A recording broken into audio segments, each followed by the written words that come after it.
Augsti godātie kungi un cienījās dāmas, esiet sveicināti, un man ir prieks Renault vārdā arī sveikt izstādē Auto 2025, un mēs šodien parunāsim par pilnīgi jaunu modeli, kurš atrodas zem šī pārvalka.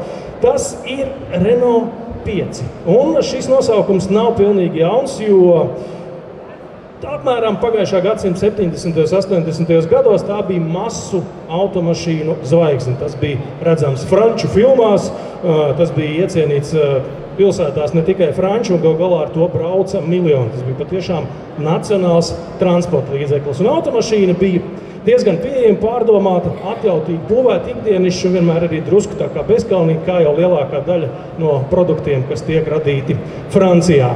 Lūk, bet tā ir pagātne, bet mēs tagad runāsim ne tikai par tagad, droši vien, kā par nākotni. Un jā, šodien man ir tas gods iepazīstināt ne tikai ar jaunu automodeli, bet būtībā arī tādu gandrīz vai kultūras revolūciju. Un tā, dāmas un kungi, jaunais Renault 5 E-Tech Electric.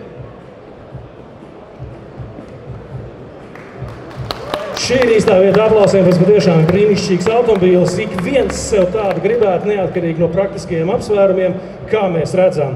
Uz durvīm ir uzlīme, ļoti nozīmīga, un tas nozīmē, ka mūsu priekšā ir aktuālais Eiropas gada auto 2025.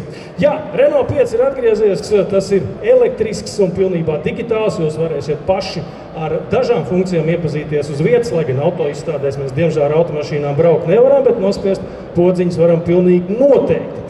Un ja mums ir jāraksturo šī automašīna, protams, ka tas auto par sevi runā daudz labāk nekā jebkuri vārdi, bet tomēr tas ir saglabājis to oriģinālu šarmu. Tie, kas atcerās vai tagad mēģina ieguglēt, kā tad izskatījās oriģinālais Renault 5, tad pamanīs, ka zināma līdzība patiešām arī ir. Renault 5 ir vairāk domāts tāds kompaktais pilsētas auto, jo nevienmēr mums vajag to lielo crossoveru, lai tiktu kaut kur no punkta A līdz B.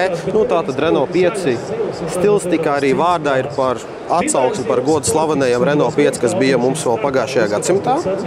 Spilgtas krāsas, tas ir ļoti svarīgi tādām automašīnām. Šī, piemēram, saucās Pop Yellow, kā jau popkultūras ikonai pienākās, bet ir arī spilgti zaļas, zilas un dažādas citas krāsas. Dizains ir sportisks un drosmīgs, tā automašīna startā jau izskatās pēc sacīkša automobīļa. Šis nav īpaši nekāds speciālais variants, jo ir vēl jaudīgākas versijas. Renault 5, par to mēs arī parunāsim.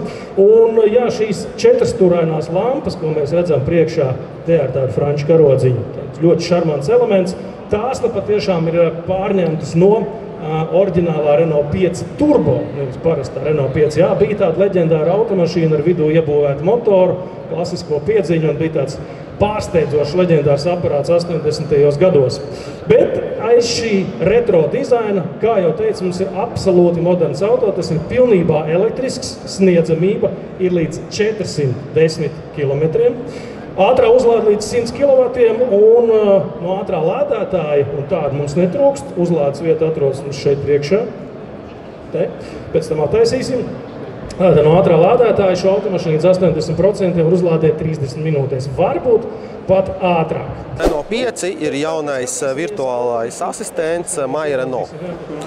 Tātad, kāds sāks, kad cilvēks ielogojas ar savu akkauntu, pieregistrē savu mašīnu, viņam ir mašīnā vienmēr asistents, kas varēs palīdzēt visās dzīves situācijās.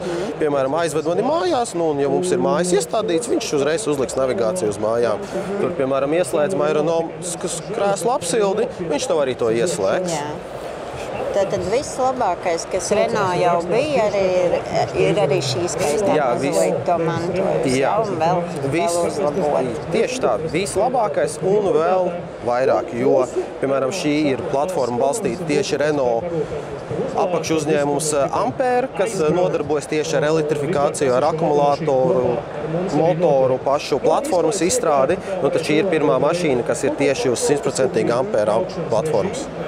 Pēc tam, kad skatīsimies automašīnas iekšpusē, mēs ieraudzīsim, ka tā ir atbilstoša Renault mūsdienu standartiem pilnībā digitalizēta, un šim Renault 5 ir arī, kā mēdz teikt, savs avatārs. Un tas ir ļoti interesanti, tāpēc, ka avatāram ir nepieciešams vārds, un to sauc tāpat kā slaveno franču aktieru Žanu Reno, tikai nevis par Žanu, bet par Renault pie tam, kas ir ļoti šarmanti.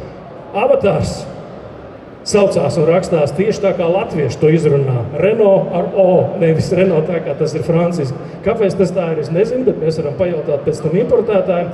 Un mūsu Renault saprot balss komandas un būtībā spēj parūpēties par uzlādi, par visu, kur mēs gribam aizbraukt.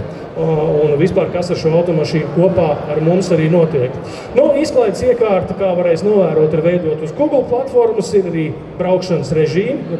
Un sakiet, lūdzu, kādās krāsās vēl ir pieejama, ja būs pieejama? Pagaidām mums ir šis Yellow Pop krāsa, viena no tādām galvenajām, tad vēl ir Green Pop, tikpat spilgta, tikai zaļa. Protams, neaizmirsām arī tādu vairāk konservatīvus cilvēkus ar melno, tumši zilo krāsu, un arī baltu, protams. Es gan vairāk to saukt par jauniešu mašīnu. Tā arī ir.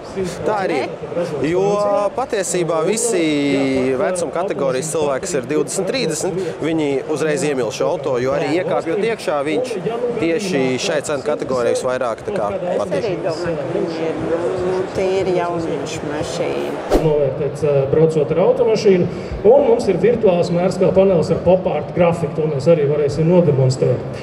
Vēl viena lieta par to, kur automašīna ir ražota. Jā, šis Francijas karociņš, uz ko es jau vienreiz norādīju, šajā gadījumā nav tīri simbolisks, tāpēc, ka bieži gadās, ka automašīnas, kas nav pārlieku dārgas, tiek ražotas, ne to dzimtenē, bet šis auto ir made in France, 100%, tātad ražots Francijā, un jā, pat automašīnas baterija ir ražota uz vietas, tātad tā nenāk no kaut kādām tālām valstīm, un ja gadījumā kāds interesē, kaut kāda automašīnas mūžs arī beidzās, un šis automobils esot arī par 8% pārstrādājums. Tātad tā ir ne tikai tāda forša pop-art automašīna, tas ir ilgtspējīgs automobils, bet, ieraugot viņu izstādē, protams, mēs par tik tālu nākotni parasti nedomājam.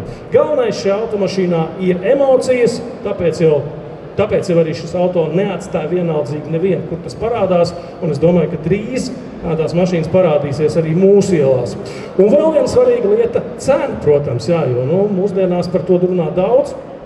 Automašīnas kļūst tikai dārgākas, un pirms es aicinu apskatīt jauno Renault 5 e-tech pašiem, es atgādināšu, ka sākuma cena ir 27 290 eiro. Tātad pilnībā elektrisks automobils maksā zem 30 000 eiro.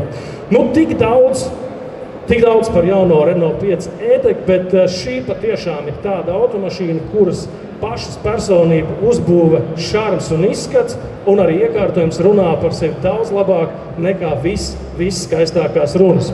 Tā kā paldies par uzmanību, un, dāmas un kungi, es lūdzu jūs tuvāk apskatīt jauno Renault 5 e-tech elektriku.